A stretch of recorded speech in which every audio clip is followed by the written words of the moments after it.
Imagine for a moment that you're working with a tenant who's interested in locating their business in a former Bed Bath & Beyond location.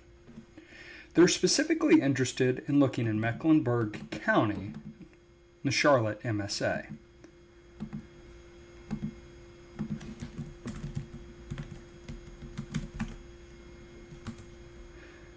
Once they've created the analysis area, they're specifically interested in, again, the Tenant Bed Bath & Beyond.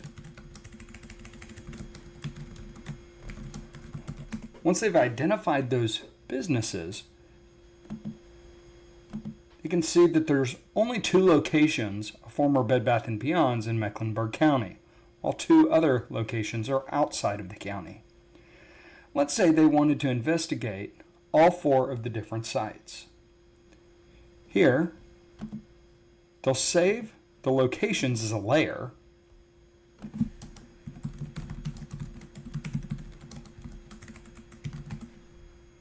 and then once the layers are saved, they're going to go in and create what's called a threshold analysis. See, the tenant in question is interested specifically in the number of children within a drive time. They're interested in getting this information because with the news of Bed Bath & Beyond closing all of their retail locations, they believe there's opportunities in some of that second generation space to open their more local children's store.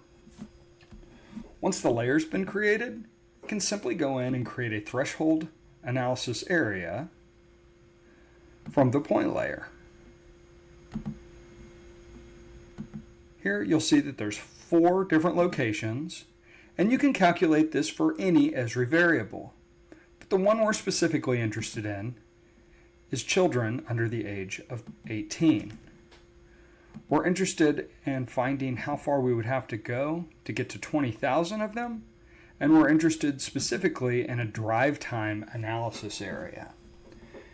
The system will take just a couple of moments to provide this information, but what it's doing is it's calculating from those existing points outwards a drive time until they get to 20,000 child population under the age of 18. I'm sure you can think of a lot of other utilizations of this tool, but I like to do it for aggregate income, median household income. I like to do it for population. And that kind of information is extremely valuable when comparing different sites. Once the layer has been created, you can come back into the system in the future and you can access it from your project. And what you'll actually visualize is the actual drive time, and also you'll get a small narrative at the bottom showing just how far you would have to drive to get to the aggregate 20,000 children. Once the layer is created, you can see the different drive time analysis areas. You'll notice that the area to the southeast is 11.5 minutes, to the south is 13.5 minutes, out west in Gastonia is 11 minutes, and up north is 14.5 minutes. You'll also see the range going from 11 to 14.5 minutes, the average drive time, the precision, as well as the corresponding table in the information below.